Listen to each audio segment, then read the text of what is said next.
آپ کو پتا ہے اللہ تبارک و تعالیٰ کہاں نظر فرماتا ہے؟ ہمارے چہروں پر نہیں. حدیث پاک ہے، میرے آقا علیہ الصلوۃ والسلام فرماتے ہیں اللہ تبارک و تعالیٰ تمہاری صورتوں اور تمہارے اموال یعنی تمہاری دولت، تمہارے مالوں پر نظر نہیں فرماتا، بلکہ وہ تمہارے دلوں اور تمہارے اعمال پر نظر فرماتا ہے. دل اللہ کی نظر کی جگہ ہے. دل صاف ہو اس کی فکر کسی کو نہیں. چہرہ صاف ہونا چاہیے. طرح طرح کی کریمیں لگاتے ہیں، بہت سارے شیمپو یوز کرتے ہیں، بہت اچھے اچھے پیسٹ یوز کرتے ہیں. کیوں؟ لوگ دیکھیں گے. ارے جہاں رب کی نظر پڑنی ہے وہ دل ہے، وہ گندا ہے تو پھر کیا فائدہ؟ اس دل میں مسلمانوں کے لیے برائی ہے، اس دل میں حسد ہے، اس دل میں غیبت ہے، اس دل میں برے خیالات ہیں. وہ دل گناہوں کا پلندہ ہے، اس کی فکر ہی نہیں کیونکہ کوئی دیکھ ہی نہیں رہا نا. میٹھے اسلامی بھائیوں، جس رب نے مجھے اور آپ کو بنایا ہے وہ ہمارے دلوں کو دیکھتا ہے. مجھے اور آپ کو اس دل کی صفائی کا خیال رکھنا چاہیے. میں دوبارہ ریپیٹ کرتا ہوں، دنیا کی بیماری ہماری جان لے لے گی، مگر یہ وہ بیماریاں ہیں جو ہمارا ایمان برباد کر سکتی ہیں. نبی پاک صلی اللہ تعالیٰ علیہ وسلم نے اسی کینہ اور حسد کے بارے میں کیا فرمایا؟ میرے آقا فرماتے ہیں ان قریب میری امت کو پچھلی امتوں کی بیماری لاحق ہو جائے گی. جو امتیں گزر چکی ہیں ان کی بیماری لگ جائے گی. صحابہ کرام علیہم رضوان نے عرض کی حضور پچھلی امتوں کی بیماری کیا ہے؟ تو میرے آقا علیہ الصلوۃ والسلام نے فرمایا تکبر کرنا، پراؤڈ. آج بندہ کہتا ہے میں سب کچھ ہوں، سامنے والا کچھ بھی نہیں. تکبر کرنا یہ پچھلی امتوں کی بیماری. فرما اترانا ہے، پراؤڈ کر کے اتراتے ہیں لوگ.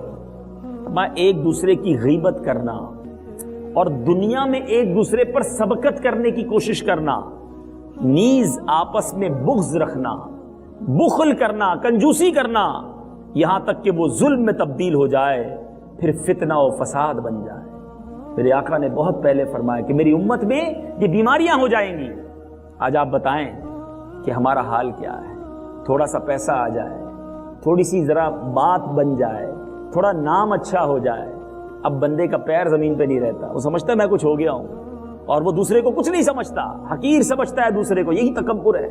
پھر دنیا میں آگے بڑھنا. دیکھیں ہمیں ایک بہت بڑا اس وقت جو پرابلم ہے نا وہ یہ ہے کہ انسان دنیا میں دوسرے سے آگے بڑھنے کی کوشش میں لگا ہوا ہے. اچھا اس نے ایسا گھر بنا لیا، اب میں اس سے اچھا گھر بناؤں گا. اچھا اتنا زبردست فرنیچر لے لیا، میں اس سے اچھا فرنیچر لوں گا. اتنی بڑی گاڑی لے لی، میں اس سے نئے ماڈل کی گاڑی لوں گا.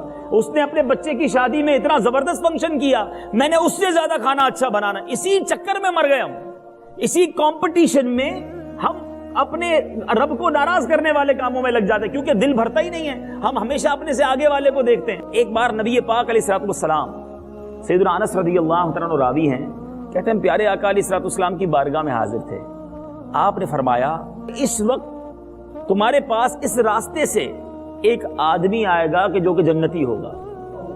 صحابہ کرام سارے اب شوق میں آ گئے. انٹرسٹ لیول بڑھ گیا کہ دیکھیں تو صحیح کہ اس راستے سے، اس دروازے سے کون داخل ہوگا. اسی وقت ایک انصاری صحابی، بڑے نارمل سے آدمی جس کی داڑھی سے وضو کے قطرے بھی گر رہے تھے، بائیں ہاتھ میں جوتے اٹھائے ہوئے ہیں، اور وہ اس راستے سے آئے. ہم حیران ہوئے کہ بڑا نارمل سا آدمی اور نبی پاک نے اسے جنتی ہونے کی بشارت دی. صحابہ بڑے شوقی، اس معاملے میں ان کو ہرس ہوا کرتی تھی کہ کیا وجہ ہے یہ بندہ جنتی ہے. دوسرا دن ہوا، میرے آقا نے سیم اعلان کیا اس راستے سے بھی ایک شخص آئے گا وہ جنتی ہے. صحابہ پھر دروازے کو دیکھنے لگے. ایگزیکٹلی دوسرے دن بھی وہی صحابی دوبارہ دروازے سے داخل ہوئے. تیسرا دن آ گیا، سرکار دو عالم صلی اللہ تعالی علیہ وسلم نے پھر یہ اعلان کیا کہ ابھی تھوڑی دیر بعد اس راستے سے ایک شخص آئے گا وہ جنتی ہے. صحابہ سارے دروازہ دیکھنے لگے. پھر وہی انصاری صحابی اسی دروازے سے داخل ہوئے. It's amazing. اب ذرا غور کیجئے صحابہ اکرام علیہم رضوان کا شوق، ذوق اور پیارے آقا علیہ الصلوۃ والسلام کی زبان پر یقین.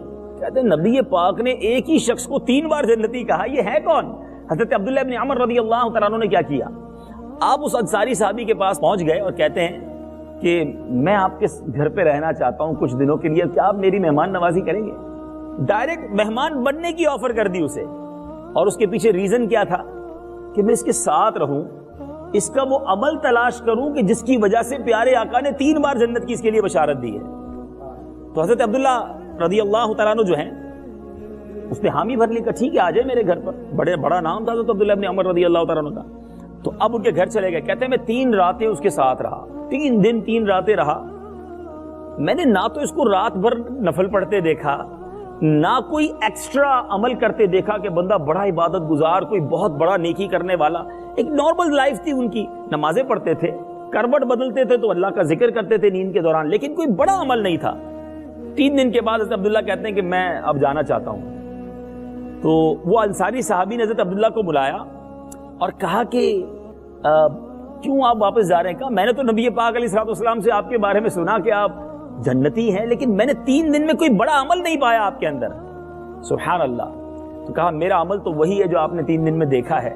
ہاں میں اپنے دل میں کسی مسلمان کے لیے کینہ نہیں رکھتا. یہ بتا دیتا ہوں آپ کو کہ میرے دل میں کسی مسلمان کے لیے کینہ نہیں ہے، اور نہ ہی کسی مسلمان کی نعمت ملنے پر میں اس سے حسد کرتا ہوں. حضرت سیدنا عبداللہ رضی اللہ تعالیٰ نے فرمایا کہ یہی وہ وصف ہے، یہی وہ خوبی ہے جس کی وجہ سے اللہ تعالیٰ نے آپ کو یہ مقام عطا فرمایا ہے. ابھی دیکھیں نا، حضرت عبداللہ ابن عمر رضی اللہ تعالیٰ نے اس کے گھر گئے، 3 دن مہمان بنے. ریزن کیا تھا؟ اس کی کوئی نیکی ڈھونڈ لوں. آج ہمارے بہت سارے لوگ مہمان اس لیے بنتے ہیں کہ ذرا اندر سے گھر تو دیکھوں بنایا کیسا ہے، فرنیچر کون سا ہے، ذرا گھر کی ڈیکوریشن کیسی. گھر جاتے بھی اس نیت سے ہیں کہ اس کے ذرا گھر کے حالات پتہ چل جائے، پھر میں اس سے اچھا گھر بناؤں گا. ذرا میٹھے اسلامی بھائیوں یاد رکھیں، یہ جو کمپٹیشن ہے نا، یہ مروا دے گا ہمیں. یہی بغض پیدا کرتا ہے، یہی کینہ پیدا کرتا ہے، یہی حسد پیدا کرتا ہے، اور یہی کمپٹیشن ہمیں حرام روزی کی طرف لے جاتا ہے. ہمارے صحابہ میں بھی کمپٹیشن تھا، مگر کیا خوبصورت کمپٹیشن تھا. ایک بار مہاجرین صحابہ، یاد رہے جو مکے سے مدینے گئے نا، مہاجرین صحابہ بڑے غریب تھے، اپنا سب کچھ تو مکے میں چھوڑ گئے تھے. تو سرکار علیہ الصلوۃ والسلام کی بارگاہ میں گئے. بہت خوبصورت واقعہ ہے. عرض کرتے ہیں یا رسول اللہ صلی اللہ تعالی علیہ وسلم، یہ امیر صحابہ جو ہیں، انصار صحابہ، یہ ہم سے آگے نکل گئے. آج بھی اگر کوئی غریب مسلمان مجھے سن رہا ہوگا تو وہ یہی سوچتا ہے یار یہ امیر تو آگے نکل گئے، لیکن اس کے پیچھے ریزن کیا ہوتا ہے؟ اس کا گھر بہت بڑا ہے، اس کی گاڑی بہت اچھی ہے، اس کے پاس پیسے بہت سارے ہیں، اس کا اکاؤنٹ بھرا ہوا ہے. ہم یہ سوچتے ہیں. صحابہ کیا سوچتے تھے؟ کہا یا رسول اللہ صلی اللہ تعالی علیہ وسلم، امیر صحابہ آگے بڑھ گئے. اس کا ریزن کیا بیان کیا؟ کہتے ہیں یا رسول اللہ ہم روزے رکھتے ہیں، یہ بھی روزے رکھتے ہیں، ہم نماز پڑھتے ہیں، یہ بھی نماز پڑھتے ہیں، مگر یہ صدقہ دیتے ہیں، ہم صدقہ نہیں دے سکتے. یہ اللہ کی راہ میں خرچ کرتے ہیں، ہم وہ خرچ نہیں کر سکتے کیونکہ ان کے پاس پیسے ہیں. سمجھ رہے میری بات کو؟ یعنی پیچھے کس بات میں رہ گئے ہم؟ نیکیوں میں. سرکار دو عالم صلی اللہ تعالی علیہ وسلم نے فرمایا اچھا میں تمہیں ایسا وظیفہ نہ بتا دوں، مضمون حدیث عرض کر رہا ہوں کہ اگر وہ پڑھ لو تو تم امیر صحابہ کے برابر پہنچ جاؤ گے. یہ پیسے لینے تو گئے نہیں تھے صحابہ، سرکار علیہ الصلوۃ والسلام کے پاس نیکیوں کا ہی کمپٹیشن تھا. تو کہا حضور ضرور بتائیے، کوئی ایسا عمل بتا دیں کہ ہم بھی امیر صحابہ کے برابر پہنچ جائیں. پیارے آقا علیہ الصلوۃ والسلام نے فرمایا 33 بار سبحان اللہ، 33 بار الحمدللہ، 34 بار اللہ اکبر پڑھ لیا کرو. حدیث کا خلاصہ ہے جو تمہارے سے آگے صحابہ ہیں، امیر صحابہ ہیں، تم ان کے مرتبے تک پہنچ جاؤ گے. اچھا صحابہ پیسے تو مانگنے گئے نہیں تھے، نیکیوں کا کمپٹیشن تھا، بڑے خوش واپس آئے. تھوڑی دیر بعد پھر واپس آ گئے سرکار علیہ الصلوۃ والسلام کے پاس. بڑا انٹرسٹنگ بات کرنے جا رہا ہوں. کہ حضور جو ابھی آپ نے وظیفہ بتایا نا، یہ وظیفہ تو امیر صحابہ نے بھی سن لیا ہے، وہ یہ بھی پڑھ لیں گے. اللہ غنی. مینٹل لیول دیکھو کتنا شاندار ذہن تھا. پیارے آقا مسکراتے ہیں اور فرماتے ہیں ذالک فضل اللہ یؤتیہ من یشاء، یہ اللہ کا فضل ہے، اللہ جسے عطا فرمائے. لیکن میں بتانا یہ چاہ رہا ہوں کیا ماحول تھا. آگے بڑھنا ہے نیکیوں میں، آگے بڑھنا ہے ہمیں، آگے بڑھنا ہے دنیا کے معاملات. ایک اور بہت مشہور واقعہ آپ نے بھائی کئی بار سنا ہوگا، غزوہ تبوک کا موقع تھا. حضرت عمر فاروق رضی اللہ تعالیٰ عنہ کہتے ہیں کہ میرے پاس پیسے زیادہ تھے، ان دنوں مال اچھا تھا، میں ویلدی تھا. میں نے سوچا آج موقع ہے حضرت ابوبکر صدیق سے آگے بڑھنے کا. ہیں ہمارے پاس مال زیادہ ہو تو ہم کیا کرتے ہیں؟ یار پیسے زیادہ ہیں، چلو کہیں گھومنے چلتے ہیں، کوئی نیا گناہ کرتے ہیں. بعض اوقات جیسے جیسے نعمتیں بڑھتی ہیں ہم گناہوں کی طرف جاتے ہیں. حضرت عمر کہتے ہیں میرے پاس تھوڑے پیسے زیادہ تھے، میں نے سوچا کہ آج حضرت ابوبکر صدیق سے آگے بڑھ جاتا ہوں. اپنے گھر کا آدھا مال 50% لے کر سرکار علیہ الصلوۃ والسلام کے پاس پہنچ گئے. پیارے آقا نے پوچھا اے عمر کیا لائے ہو؟ کہا حضور اپنے گھر کا آدھا سامان لے آیا. 50% بولنا آسان ہے، آج کل 2.5% زکوٰۃ پوری نہیں نکلتی لوگوں سے. حضرت عمر 50% لے کر چلے گئے. اب کہتے ہیں مجھے حضرت ابوبکر صدیق رضی اللہ تعالیٰ عنہ کا انتظار تھا کہ اب وہ کیا لاتے ہیں. حضرت ابوبکر صدیق رضی اللہ تعالیٰ عنہ مال لائے. یاد رکھیے گا وہ مال بظاہر تھوڑا تھا، حضرت عمر کے مقابلے میں بظاہر تھوڑا تھا، لیکن سرکار علیہ الصلوۃ والسلام کے پاس جب پیش کیا، سرکار علیہ الصلوۃ والسلام نے پوچھا کہ اے ابوبکر کیا لائے ہو؟ کہا حضور جو کچھ گھر میں تھا سب لے آیا. اے ابوبکر گھر والوں کے لیے کیا چھوڑا ہے؟ کہا حضور گھر والوں کے لیے اللہ اور اس کا رسول کافی ہے، سب کچھ لے آئے. حضرت عمر کہتے ہیں اس وقت میں نے ریئلائز کر لیا، میں نے جان لیا کہ میں حضرت ابوبکر سے نیکیوں میں آگے نہیں بڑھ سکتا. یہ بھی تو کمپٹیشن تھا نا، یہ بھی تو ایک زبردست اور ایک دوسرے سے آگے بڑھنے کا جذبہ تھا، مگر کس بات میں؟ نیکیوں میں. ہم پھنس گئے ہیں ایک دوسرے کی نعمتوں کو دیکھ کر، اسی لیے ڈی مورلائز بھی ہو جاتے ہیں، اسی لیے حسد بھی ہو جاتا ہے، اسی لیے جناب معاذ اللہ بعض اوقات حرام روزی کی طرف بھی جاتے ہیں. ہمارے علماء نے ہمارے لیے بڑا خوبصورت پیرامیٹر دے دیا ہے، سمجھیے اس کو. علماء فرماتے ہیں کہ نیکیوں میں اپنے سے اوپر والے کو دیکھو اور نعمتوں میں اپنے سے نیچے والے کو دیکھو. ہم الٹ کرتے ہیں، ہم کیا کرتے ہیں؟ ہم نعمتوں میں اوپر والے کو دیکھتے ہیں، اتنا بڑا بنگلہ، ایسی گاڑی، اتنے پیسے، اور نیکیوں میں کس کو دیکھتے ہیں؟ میں 5 وقت نماز تو پڑھتا ہوں، وہ تو ایک وقت کی نہیں پڑھتا. ہم نماز پڑھ کے بھی احسان جتا رہے ہوتے ہیں، اس چکر میں ہم اپنے آپ کو سیٹسفائی کر رہے ہوتے ہیں. یہی ہماری بہت بڑی غلطی ہے. یہ زندگی کا انداز بدل لو، لائف اسٹائل بہترین ہو جائے گا. آپ کسی بھی پریشانی میں ہیں، آپ کسی بھی مشکل میں ہیں، اللہ کا شکر ادا کرو، اللہ نے کروڑوں سے اچھا بنایا ہے. میں سب کو ایک دعویٰ کرنے جا رہا ہوں، چیلنج کرتا ہوں، آپ جیسی لائف گزار رہے ہیں اس وقت، ایسی لائف گزارنے کے لیے کروڑوں لوگ خواب دیکھ رہے ہیں. جی ہاں، آپ پیروں پہ چل کے آئے ہیں، کئی ایسے ہیں جن کے پیر ہی نہیں ہیں. آپ کھانا کھائیں گے اپنے ہاتھ سے کھائیں گے، کئی ایسے ہیں جن کے ہاتھ ہی نہیں ہیں. کھانا کھانے کے لیے ان کو نالیاں لگی ہوئی ہیں، کئی ایسے طرح طرح کی بیماریوں میں مبتلا ہیں. اور کیجیے، اللہ نے مجھے اور آپ کو کتنی نعمتوں سے نوازا ہے، مگر ہم اللہ کی نعمتوں کا شکر نہیں ادا کرتے، اپنے سے اوپر والوں کو دیکھ کر حسد میں مبتلا ہو جاتے ہیں، کینہ میں مبتلا ہو جاتے ہیں، کمپٹیشن میں لگ جاتے ہیں. نہ کرو ایسا، یہ کمپٹیشن ختم ہی نہیں ہو سکے گا اور آپ پریشان ہی رہو گے. اللہ نے جو دیا ہے اس پر شکر ادا کیجیے اور دوسرے مسلمانوں کا بھلا سوچیے. کینہ نہ رکھو کسی کے لیے، نفرت نہ رکھے کسی کے لیے. سب کا بھلا، سب کی خیر، سب کے بھلے میں اپنی خیر. جس دن آپ کا یہ ذہن بن گیا، اس دن آپ کی زندگی پرسکون ہو جائے گی. یاد رکھیں، کینہ، میں نے پہلے کہا تھا نا، کچھ بیماریاں ایسی ہیں جو ایمان برباد کرتی ہیں، جو بندے کو دوزخ کا ایندھن بنا دیتی ہیں. سرکار دو عالم صلی اللہ تعالی علیہ وسلم نے فرمایا، بے شک ان النمیمۃ والحقد فی النار لا یجتمعان فی قلب مسلم. میرے آقا فرماتے بے شک چغل خوری اور کینہ پروری جہنم میں ہیں، یہ دونوں کسی مسلمان کے دل میں جمع نہیں ہو سکتے. کینہ اور چغل خوری یہ کسی مسلمان کے دل میں جمع نہیں ہوں گے کیونکہ یہ جہنم سے ہیں. لیکن کئی مسلمان ایسے ہیں جن کے دل بھرے ہوئے ہیں ان چیزوں سے، مسلمانوں کے لیے نفرت کے جذبات رکھتے ہیں. کسی کی ترقی ہو میں دیکھی نہیں جاتی. کوئی بتاتا بھی ہے نا بیچارہ آ کے کہ میں نے نئی دکان لی ہے، بندہ کہتا ہے اچھا بہت مبارک ہو، اوپننگ میں بھی جاتے ہیں، بریانی بھی کھا کر آتے ہیں، مگر دل میں بڑی برا لگ رہا ہوتا ہے کہ اس کی ترقی کیوں ہو گئی. کہتے ہیں یہ چوری کے مال سے بنائی ہے، 2 نمبر کا پیسہ جمع کیا ہے، اس کی ترقی ہو رہی ہے، تمہیں پرابلم ہو رہی ہے. کوئی آ کر بتاتا ہے میری گاڑی ہے، دیکھو نئی گاڑی لی ہے، اس کے سامنے بڑے مسکرا کر ملیں گے، ہاں ہاں ماشاءاللہ اللہ مبارک کرے. جیسے ہی جائے گا بولے گا سود کے پیسے سے گاڑی لی ہے. یعنی کسی کی بھی ترقی میں پرابلم ہو جاتی ہے ہمیں. کیوں ایسا ہے؟ کسی کے گھر جاتے ہیں، اچھا خاصا گھر جائیں گے، کھا پی کر نکلیں گے، باہر نکل کے اس کی برائی کر رہے ہوں گے. میرے بچے اسلامی بھائیوں، یہ گندا دل ہے، یہ مسلمان کا طریقہ نہیں. مسلمان کی ترقی میں خوش ہونا سیکھیں. کیوں ہم کسی کا برا چاہیں؟ اب کسی مسلمان کی پتہ چلتا ہے، جس سے حسد ہوتا ہے نا، جس کے بارے میں کینہ ہوتا ہے، ہم کوئی آ کر بتاتا ہے یار پتہ چلا اس کا کنٹینر ڈوب گیا، اس کی دکان میں آگ لگ گئی، اس کی گاڑی کا ایکسیڈنٹ ہو گیا. اچھا اس کے سامنے تو کہیں گے ہاں ہاں بڑا افسوس ہوا، جیسے ہی وہ جائے گا دل میں خوشی کے لڈو پھوٹ رہے ہوں گے، بڑا اچھا ہوا برباد ہو گیا. توبہ توبہ توبہ، ذرا غور کرو یار، اتنا گندا دل ہے میرا کہ کسی مسلمان کی تکلیف پر میں خوش ہو رہا ہوں اور کسی مسلمان کی ترقی میں مجھے پرابلم ہو رہی ہے. یہ جو حسد ہے نا، یہ کتنی بری بات ہے. میں آپ سب سے ایک سوال کرتا ہوں، یہ بتائیں دولت دینے والا کون ہے؟ ذرا زور سے جواب دیں. اللہ کا نام لے رہے ہو زور سے. دولت دینے والا کون ہے؟ رزق دینے والا کون ہے؟ حسن دینے والا کون ہے؟ شہرت دینے والا کون ہے؟ ہیں ترقی دینے والا کون ہے؟ سب اللہ دینے والا ہے۔ اب مجھے ایک بات بتاؤ، اللہ نے کسی کو دولت دی ہے، مجھے پرابلم کیوں ہو رہی ہے؟ اللہ نے کسی کو شہرت دی ہے، مجھے پرابلم کیوں ہو رہی ہے؟ اللہ نے کسی کو حسن دیا ہے، مجھے مسئلہ کیوں ہو رہا ہے؟ اللہ نے کسی کے نام کو اونچا کر دیا ہے، مجھے پرابلم کیوں ہو رہی ہے؟ سوچو اپنے آپ سے۔ اس کا مطلب یہ ہے کہ اللہ جو کر رہا ہے میں اس پر اعتراض کر رہا ہوں، جبھی تو ہمیں پرابلم ہوتی ہے کہ یہ کیوں ترقی پا رہا ہے، یہ اتنا خوبصورت کیوں ہے، اس کی آواز اتنی اچھی کیوں ہے، اس کی مارکیٹ میں اتنا اچھا نام کیوں ہو گیا، ارے اس کے اتنے بیٹے کیوں ہیں، اس پر پرابلم ہے۔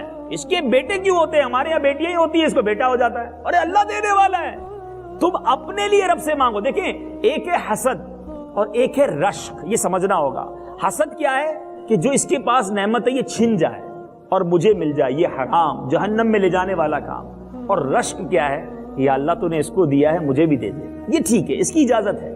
یا اللہ تو نے اس کو بڑی نعمتیں دی ہیں، مجھے بھی عطا کر دے، یہ ٹھیک ہے۔ لیکن اس کی نعمتیں چھن جائیں، اس کی نعمتیں برباد ہو جائیں اور مجھے مل جائیں، یہ حرام، یہ بہت بری بیماری ہے۔ اور آج ہمارے معاشرے کے اندر یہ اتنی تیزی سے بڑھتی جا رہی ہے اور دلوں کے اندر اتنا کینہ بھرا ہوا ہے۔ آج دو بھائی ساتھ رہتے ہیں، دو دوست کھانا ساتھ کھاتے ہیں، ہنس ہنس کے ملتے ہیں، لیکن جیسے ہی دوسری کی ترقی کی پتہ چلتا ہے اس کا دل بجھ جاتا ہے۔ یہ نہیں ہونا چاہیے۔ اپنے دل کو خدارا اس بیماری سے صاف کیجئے۔ اور میں ایک آپ کو اور بات بتاؤں کہ یہ جو کینہ ہے نا، اس کی وجہ سے کینہ کرنے والا، حسد کرنے والا کبھی سکون کی نیند نہیں سوتا۔ کئی لوگ ملتے ہیں ہمیں، کہتے ہیں مجھے نیند نہیں آتی، میں سوتا ہوں پھر بھی میرا دماغ چل رہا ہوتا ہے۔ اگر تھوڑا سا اس کے ڈیپ میں جائے نا تو کسی نہ کسی کا حسد پالا ہوگا یا کسی نہ کسی سے کینہ رکھا ہوگا، اور وہ ترقی کرتا ہوگا، اس کو ٹینشن شروع ہو جاتی ہوگی، یہ اسی کے بارے میں سوچتا رہتا ہوگا کیسے پیچھے کروں اس کو، کیسے میں اس سے آگے نکلوں۔ اگر آپ کے دل میں حسد نہیں ہے، اگر آپ کا دل لوگوں کے کینے سے پاک ہے نا، آپ بہت سکون کی نیند سوئیں گے، آپ بہت ریلیکس رہیں گے۔ اور یہ میں نہیں کہہ رہا، سرکار دو عالم صلی اللہ تعالی علیہ وسلم کے بہت پیارے غلام امام شافعی رحمۃ اللہ تعالی علیہ فرماتے ہیں، دنیا میں کینہ پرور اور حاسدین سب سے کم سکون پاتے ہیں، انہیں سکون نہیں ملتا۔ اگر آپ سکون چاہتے ہیں اپنے دل کو صاف کر لیجئے، اپنے دل کو پاک کر لیجئے۔ سرکار دو عالم صلی اللہ تعالی علیہ وسلم نے فرمایا، جس نے اس حال میں صبح کی کہ وہ کینہ پرور ہے تو وہ جنت کی خوشبو نہ سونگھ سکے گا، یعنی اتنا دور رہے گا جنت سے کہ جنت کی خوشبو بھی نہیں سونگھ سکے گا۔ تو اب اس بیان کے میں دوسرے حصے کی طرف جا رہا ہوں۔ میں نے پہلے پارٹ میں آپ کو یہ ریئلائز کرانا تھا، یہ سمجھانا تھا کہ حسد اور کینہ یہ کتنی بری بیماری ہے، کتنی بڑی بیماری ہے اور کتنی بری بیماری ہے، یہ آپ نے امید سمجھا ہوگا۔ اب آتے ہیں یہ اس سے بچا کیسے جا سکتا ہے، اس کا علاج کیا ہے۔ تو انشاءاللہ میں اب آپ کو وہ عرض کرنے جا رہا ہوں، توجہ سے سنیے گا کہ جو بغض ہے، کینہ ہے، ہمیں اپنے آپ کو اس سے بچانا کیسے ہے۔ تو اب سب سے پہلے تو ایک ٹیسٹ کرتے ہیں، سارے اسلامی بھائی اپنا ٹیسٹ کریں کہ میری زندگی میں کوئی ایسا شخص ہے کہ جب بھی وہ میرے سامنے آتا ہے تو مجھے برا لگنے لگتا ہے، میرے سامنے اس کا ذکر کیا جائے تو مجھے اپنے دل پر بوجھ فیل ہوتا ہے، کوئی میرے سامنے اس کی اگر اچھائی بیان کرے، اس کی تعریف کرے تو مجھے اچھا نہیں لگتا۔ اچھا جب وہ سامنے آ کر مجھ سے ملاقات کرتا ہے تو میرا ملاقات کا جی بھی نہیں چاہتا۔ اچھا میں اس کی ترقی میں مجھے تکلیف ہونا شروع ہو جاتی ہے۔ آپ کیا کرتے ہیں؟ وہ لیبارٹری ٹیسٹ کراتے ہیں نا، کولیسٹرول ہے کہ نہیں، شوگر ہے کہ نہیں، ڈائبٹک ہے کہ نہیں، بلڈ پریشر ہے کہ نہیں، پہلے ٹیسٹ کراتے ہیں پھر دوائی کرتے نا۔ تو ٹیسٹ تو کریں پہلے۔ آج بیٹھے ہیں اللہ کی رحمت سے تو کچھ سیکھ کر جانا ہے، میں چیک کروں کہ مجھے اگر زندگی میں کچھ لوگوں سے حسد بغض کینہ ہو گیا ہے، میں آگے علاج بھی بتا رہا ہوں، لیکن پہلے آپ کو چیک کرنا ہوگا۔ اگر آپ کو لگ رہا ہے کہ ہاں 2-3 لوگ ایسے ہیں فیملی میں، خاندان میں، دوستوں میں کہ جن کے ساتھ مجھے پرابلم ہے، تو اب آتے ہیں علاج کی طرف۔ اور سبحان اللہ، پیارے آقا علیہ الصلوۃ والسلام نے علاج بھی عطا کیا ہے۔ ایک دعا بہت پیاری ہے، آپ چاہیں تو نوٹ کر لیں، قرآن پاک کے 28ویں پارے کی سورہ حشر کی آیت نمبر 10، پارہ نمبر 28، سورہ حشر آیت نمبر 10، اور وہ آیت کیا ہے؟ وَلَا تَجْعَلْ فِي قُلُوبِنَا غِلًّا لِّلَّذِينَ آمَنُوا رَبَّنَا إِنَّكَ رَءُوفٌ رَحِيمٌ۔ کیا خوبصورت ترجمہ ہے۔ اور ہمارے دل میں ایمان والوں کی طرف سے کینہ نہ رکھ، اے رب ہمارے، بے شک تو ہی نہایت مہربان رحم والا ہے۔ اس کا ترجمہ یاد ہوگا نا، پھر یہ دعا کرنے کا مزہ بھی بہت آئے گا. ہاتھ اٹھائیں، میں دعا کرتا ہوں، آمین کہہ دیتے. وَلَا تَجْعَلْ فِي قُلُوبِنَا غِلًّا لِّلَّذِينَ آمَنُوا رَبَّنَا إِنَّكَ رَءُوفٌ رَحِيمٌ. اللهم ربنا ولا تجعل في قلوبنا غلا للذين آمنوا ربنا إنك رؤوف رحيم. اللهم ربنا ولا تجعل في قلوبنا غلا للذين آمنوا ربنا إنك رؤوف رحيم. آمین بجاہ النبی الامین. بیٹھے بیٹھے اسلامی بھائیوں، اب یہ کینہ جو ہے نا، اس کی ایک بڑی وجہ، ہم کہتے ہیں نا شوگر کیوں ہو گئی، میٹھا بہت کھاتے ہو، اب میٹھا نہیں کھانا. کینے کی ایک بڑی وجہ غصہ بھی ہے. جس کو غصہ بہت آتا ہے نا، اس کو کینہ ہو جائے گا، اس کو بغض ہو جاتا ہے. اب غصے کو اپنے کم کیجیے، غصے کو پینے کی عادت ڈالیے. نبی پاک علیہ الصلوۃ والسلام نے فرمایا، سنو، کچھ لوگ ہوتے کہتے ہیں مجھے بڑا غصہ آتا ہے، میں ٹٹ فور ٹیٹ، جیسے کو تیسا، میں نہیں چھوڑتا کسی کو. نہیں، یہ کمال نہیں ہے.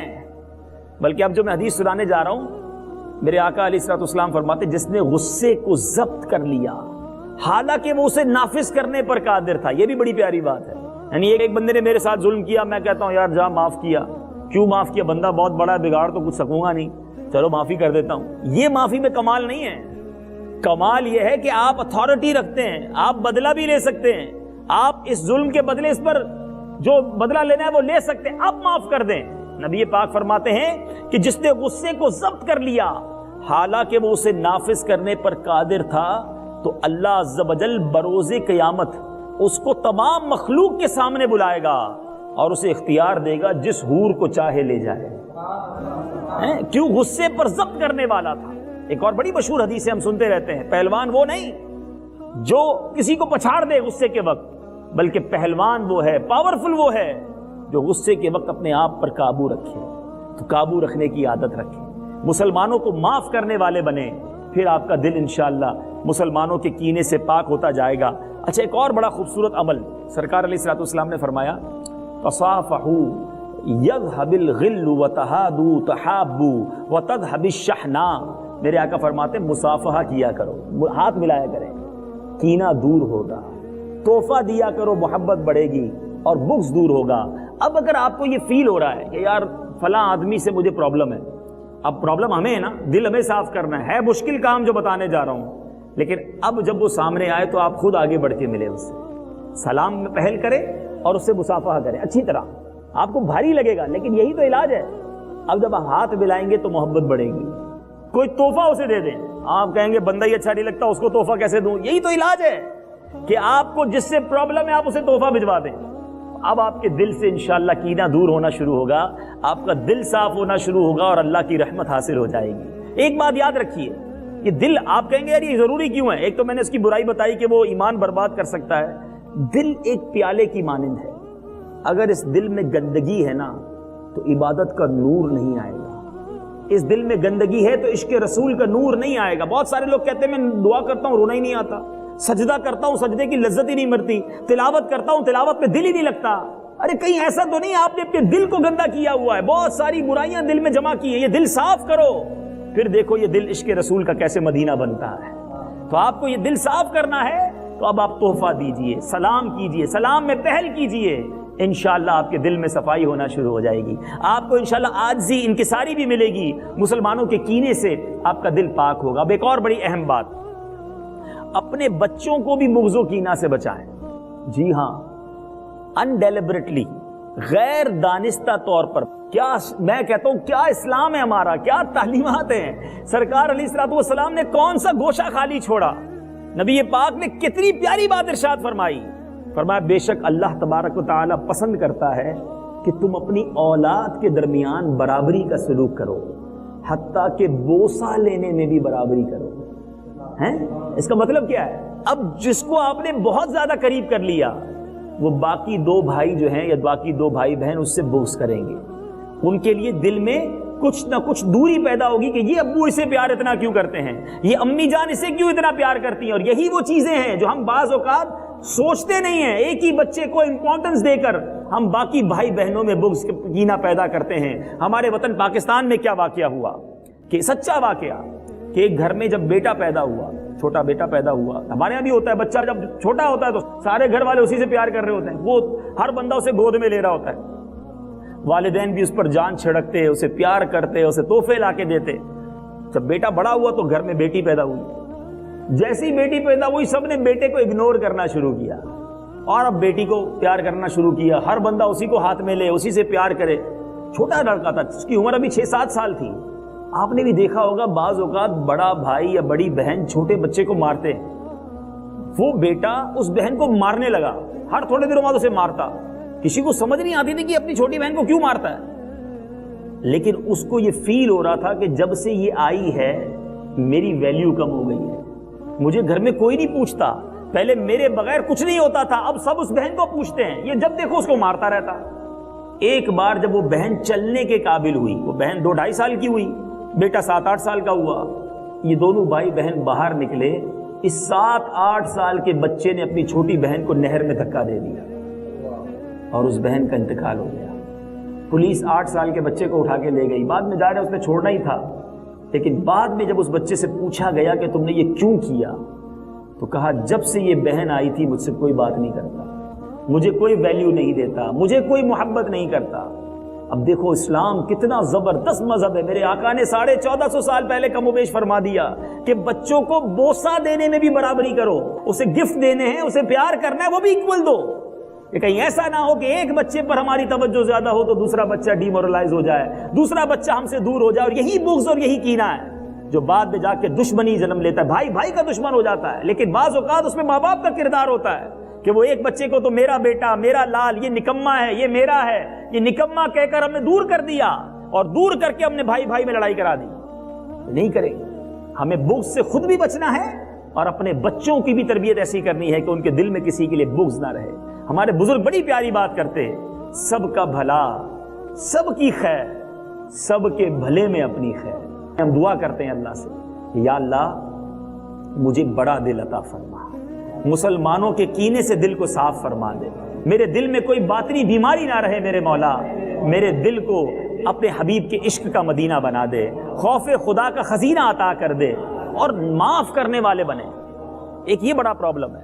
اچھا مثال کے طور پہ اب آپ کو لگتا ہے کہ یار بات تو ساری ٹھیک ہے, میں نہیں کرتا, فلاں آدمی مجھ سے حسد کرتا ہے, فلاں آدمی مجھ سے بغض رکھتا ہے. اول تو ہمارے پاس کوئی ایسا پیرامیٹر نہیں ہے کہ ہم پہچان لیں کہ یہ مجھ سے حسد کرتا ہے, ہم اس کا اچھا ہی سوچیں, اور اگر کسی کی کوئی غلطی سامنے آ بھی جائے نا تو معاف کرنے والے بنے. میں آخری بات کر رہا ہوں, روایتوں میں آتا ہے کہ جو معاف نہیں کرتا وہ معاف نہیں کیا جاتا.